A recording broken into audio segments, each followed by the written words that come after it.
Teman-teman yang berbahagia, berjumpa kembali dengan saya, Dr. Andri, spesialis kedokteran jiwa dari Rumah Sakit Omni Alam Sutra Tangerang. Di kesempatan pagi hari ini, di hari Minggu yang cerah, sebelum kita berolahraga, berjemur, saya ingin sedikit kembali berbincang dengan teman-teman. Ada yang ingin saya sampaikan berkaitan dengan informasi. Nah, informasi ini adalah sesuatu hal yang sangat penting sekarang ini. Tapi tahukah teman-teman bahwa informasi yang kita terima dalam 50 tahun belakangan ini luar biasa banyaknya dibandingkan dengan saat tahun 1900-1800-an.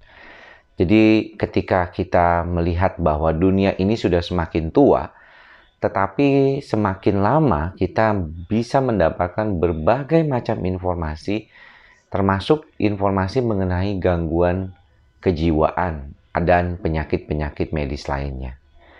Nah, apa yang membuat saya ingin membuat video ini?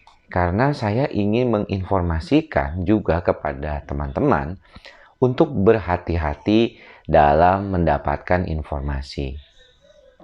Mengapa di dalam beberapa kali video-video saya selalu menyampaikan bahwa bagaimana kita bisa memfokuskan diri kita pada informasi-informasi yang benar, baik, dan bermanfaat untuk kita. Karena begitu banyak informasi di luar sana yang terkadang membuat kita sendiri bisa kebingungan. Kebingungan menetapkan mana yang sebenarnya penting, mana yang sebenarnya bermanfaat dan bisa berguna untuk kita. Ini yang membuat seringkali malah kita sendiri kebingungan.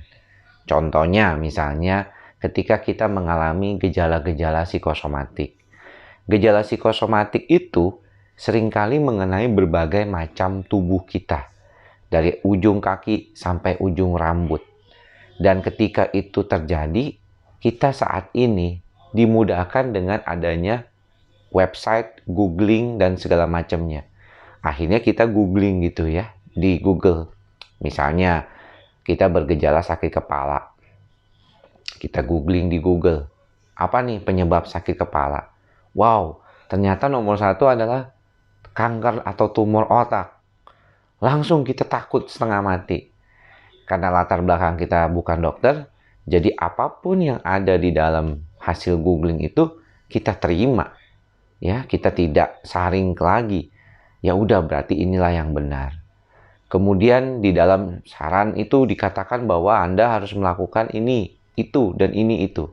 Tidak heran sekarang ini banyak dokter yang diminta oleh pasiennya untuk melakukan pemeriksaan.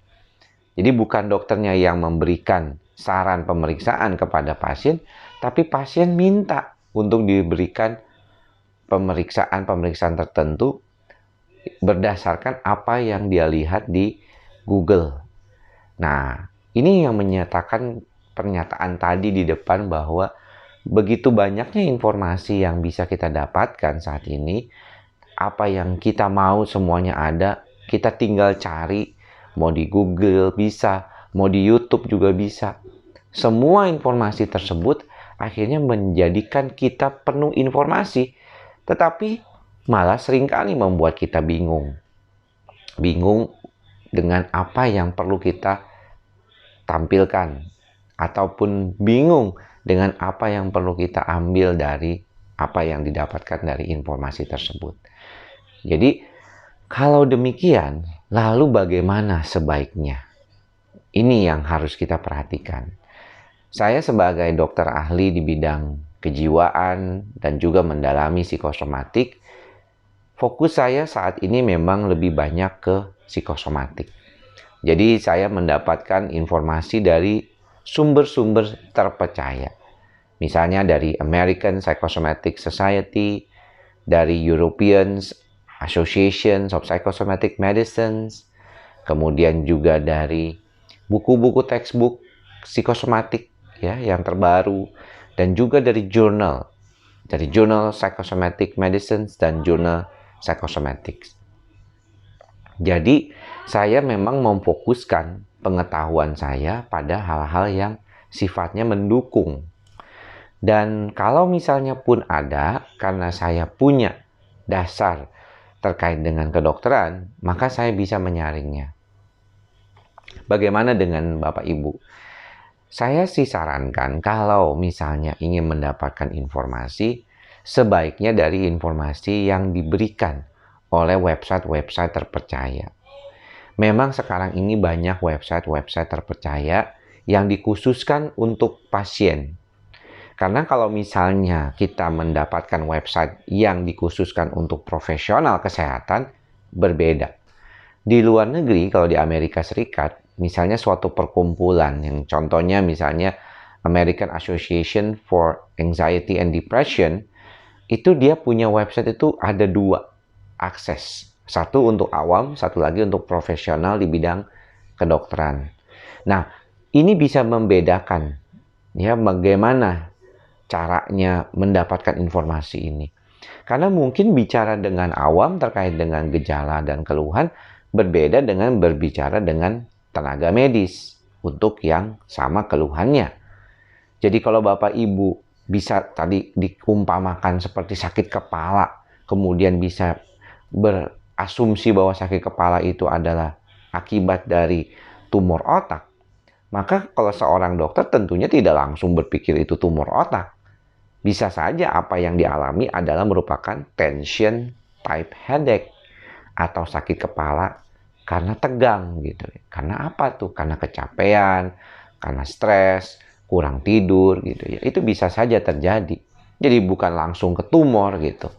Nah, mengapa demikian? Karena dokter memahami tahapan-tahapan yang perlu diperhatikan jika kita mendapatkan pasien yang mempunyai gejala sakit kepala. Nah, apalagi yang bisa dilakukan selain mendapatkan informasi dari website terpercaya yang dikhususkan sebaiknya untuk awam, yaitu mendapatkan informasi dari YouTube seperti ini misalnya dari tangan pertama, misalnya dokter.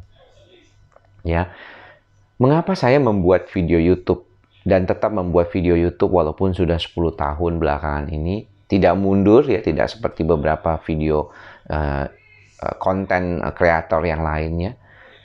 Saya berharap memang dengan memberikan edukasi seperti ini, saya setidaknya berkontribusi walaupun sangat kecil dalam edukasi masyarakat terhadap apa yang kita temukan di dalam praktek sehari-hari, dan kita buat pengetahuan ini agar menjadi pengetahuan yang bisa dinikmati oleh semua orang. Oleh orang yang mempunyai akses setidaknya ke internet seperti YouTube subscriber saya. Nah, demikian mengapa? Karena kalau kita mendapatkan keluhan ataupun mendapatkan informasi terkait dengan keluhan kita dari yang bukan dokter, maka analisisnya akan sedikit berbeda. Ya, saya bukannya mengatakan bahwa apa yang dikatakan oleh teman-teman mantan pasien ataupun misalnya orang-orang yang sudah survive atau survivor dari gangguan kejiwaan itu tidak benar, tetapi pastinya punya perspektif yang berbeda. Seorang dokter yang menangani kasus sehari-hari dengan pasien yang menjalani proses pengobatan itu sendiri. Perspektif yang berbeda inilah yang kadang-kadang bisa membuat saya merasa bahwa bagaimanapun apa yang kita sampaikan kepada Bapak Ibu harus berdasarkan literasi ataupun jurnal-jurnal ataupun hal-hal yang mendukung secara ilmiah.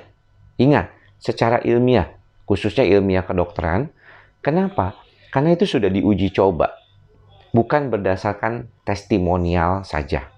Jadi ketika saya mengatakan bahwa obat antidepresan golongan SSRI itu baik misalnya untuk mengobati gangguan kecemasan dan depresi, itu bukan omongan saya sendiri, tetapi itu berdasarkan riset, penelitian yang sudah menjalani tahapan-tahapan riset yang benar dan diakui oleh para ahli.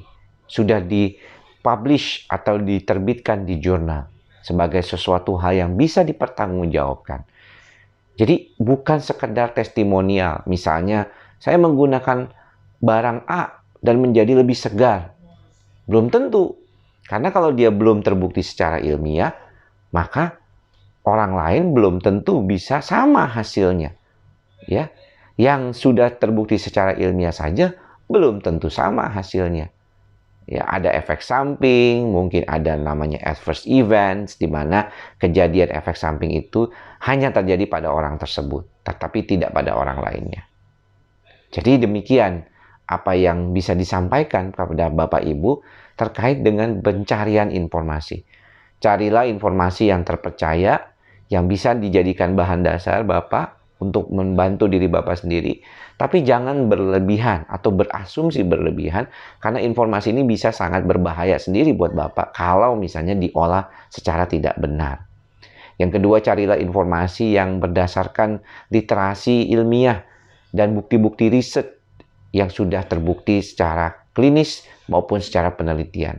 Dan ini penting karena kita mengobati diri kita harus hati-hati, tidak boleh sembarangan, ya. Jadi kita perlu jalur yang tepat. Ya, Bapak Ibu, terima kasih atas kesempatan yang telah diberikan untuk berbagi kepada Bapak Ibu. Semoga apa yang saya sampaikan ini bermanfaat. Semoga semua makhluk hidup berbahagia. Salam sehat jiwa. Bye-bye.